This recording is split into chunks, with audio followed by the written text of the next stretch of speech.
नमस्कार, न्यूज़ 44 देख रहे हैं आप और मैं हूं आपके साथ जिब्रान जदार खान। भारत जी20 की अध्यक्षता कर रहा है। ये भारत के लिए गौरव की बात है और 30 नवंबर 2023 तक भारत जी20 जो समिट है उसकी अध्यक्षता करता रहेगा।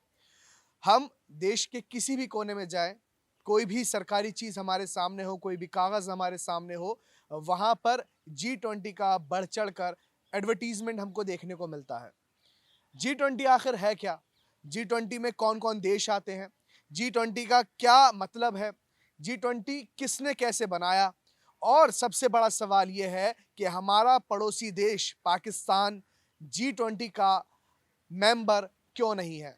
तो इन तमाम बातों पे आज हम जो है बात करेंगे, ज़िक्र करेंगे कि आखिर जी20 क्या चीज़ है। तो सबसे पहले हम शुरुआत करते हैं जी20 आखिर है क्या?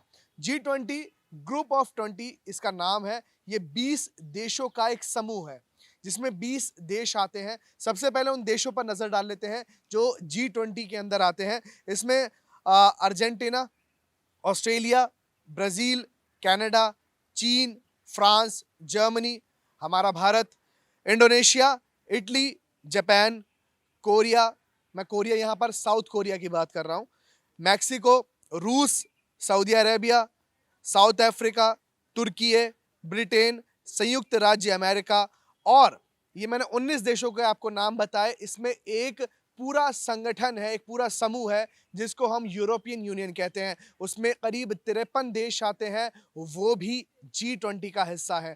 तो ये तमाम जो मैंने आपको सूची बताई, 19 देश और यूरोपियन यूनियन, ये जी20 मिलाकर बनते हैं जी20 ग्रुप ऑफ 20, ये इसका हिस्सा है।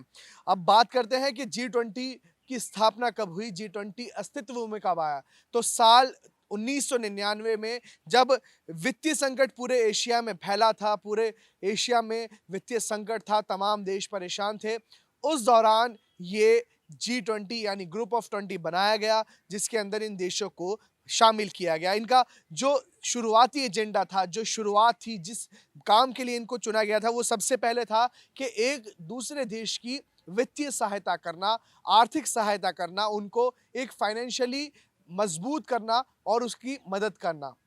लेकिन साल 2007 का रिसेशन आपको याद होगा, जब देश के प्रधानमंत्री डॉक्टर मनमोहन सिंह थे। उस दौरान पूरे विश्व भर में जिस तरीके से रिसेशन था और तमाम चीज़ें हमने देखी थी कि वहाँ पर पूरे विश्व के अंदर की मैं बात कर रहा हूँ, पूरे विश्व में जिस तरीके से जो मंदी आई थी, आर्थिक मंदी की मैं बात कर रहा हूँ, उसके बाद जी20 का जो एजेंडा था, उसको चेंज कर दिया गया। उसमें कई सारी चीज़ें जो थी, वो ऐड कर दी गई। लेकिन मैं आपको पहले बताता चलूँ कि जब 1999 में ये जी20 की स्थापना की गई थी, उस दौरान जब भी इसकी अध्यक्षता होती थी, तब इसके अंदर उस देश के वित्त मंत्री और उस देश के सेंट्रल बैंक के गवर्नर ही सिर्फ़ आया करते थे।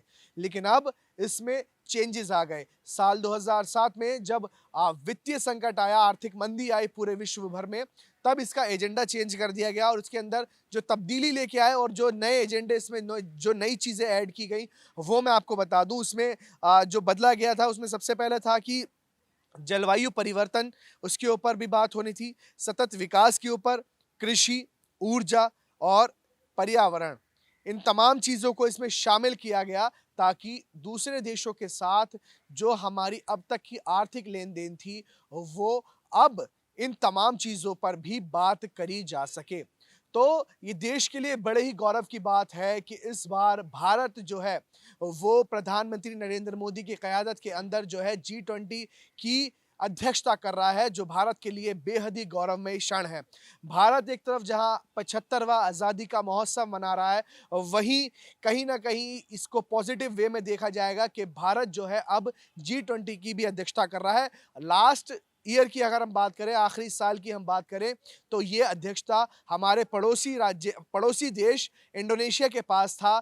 उसके बाद 30 नवंबर 2022 से 30 नवंबर 2023 तक इसकी अध्यक्षता जो है, वो हमारा भारत करने वाला है। ये हम सभी सवा सौ करोड़ भारतीयों के लिए गौरवमय पल है। हम अब बात करते हैं कि इस जो जी20 की जो सम्मेलन होने जा रहा है भारत के अंदर, वो कब होगा? 9 और 10 सितंबर का दिन होगा। भारत की राजधानी दिल्ली के अंदर ये सम्मेलन होगा जहां पर सभी देशों के यानी 20 देशों के 19 देश प्लस यूरोपियन यूनियन के तमाम राष्ट्रीय अध्यक्ष आएंगे, जो वहां से दिल्ली में आकर देश भर की तमाम चीज़ों की बातों को सामने रखेंगे और एक दूसरे के साथ कंधे से कंधा मिलाकर वो खड़े होंगे। आपको बता दूं कि 3 मुद्दों पर अहम चर्चा इस बार G20 शिखर सम्मेलन में होने वाली है। सबसे बड़ा मुद्दा जो सबकी नज़रों में होगा, वो ये होगा कि क्या प्रधानमंत्री नरेंद्र मोदी इस बार यूक्रेन और रशिया के युद्ध को विराम दिला पाएंगे? क्योंकि तमाम चीज़ें कही जा रही हैं इस चीज़ को लेकर कि क्या प्रधानमंत्री नरेंद्र मोदी एक बड़े भाई का रोल अदा करते हुए, एक बड़े नेता का रोल अदा करते हुए इस G20 के अंदर जो है वो यूक्रेन और रशिया के युद्ध को पूर्ण विराम लगा पाएंगे। इसके अलावा जो जलवायु परिवर्तन हमारे देश भर में है, दुनिया भर में है, उसके ऊपर बहुत बड़ी चर्चा होने वाली है इस बार। तमाम जो देश हैं वो इस पर चर्चा करेंगे और ये बात आगे आएगी कि क्या जलवायु परिवर्तन से जो नुकसानात हमारे तमाम विश्व को हो रहे हैं, उनसे कैसे बचा जाए। और तीसरा और सबसे बड़ा अहम जो इसमें सवाल होगा, जो बात होगी, वो होगी इंटरनेशनल टेररिज्म के ऊपर कि दुनिया भर में जो आतंकवाद फैल रहा है, उसको कैसे रोका जाए।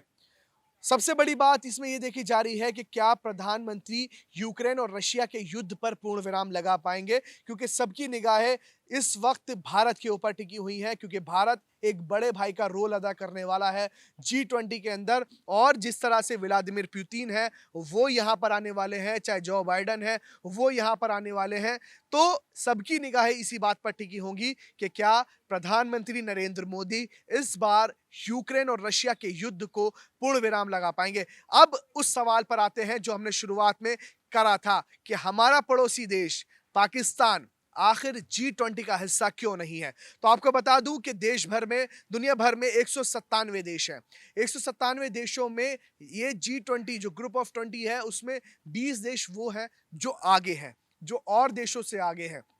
उन 20 देशों का ये ग्रुप है। और पाकिस्तान की अगर हम अर्थव्यवस्था की बात करें तो हमारे देश का तीसरा सबसे बड़ा राज्य महाराष्ट्र की जीडीपी भी पाकिस्तान से कहीं ज्यादा है। तो यही वजह है कि आर्थिक रूप से कमजोर होने के चलते पाकिस्तान जो है वो G20 का हिस्सा नहीं है। इसी वजह से पाकिस्तान जो है वो G20 के जो अध्यक्ष हैं उनके साथ नहीं आएगा।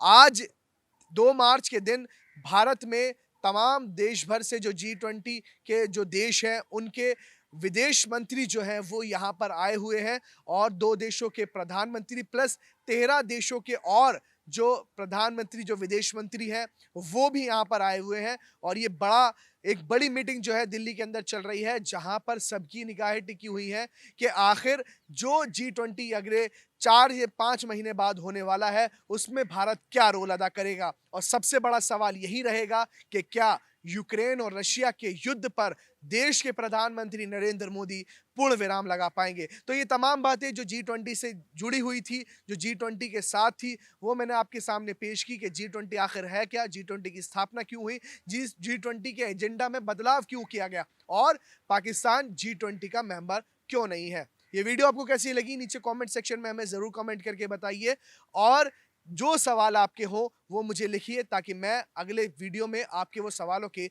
जवाब दे सकूं। ये वीडियो शूट की मेरे साथी नीरज ने। नमस्कार।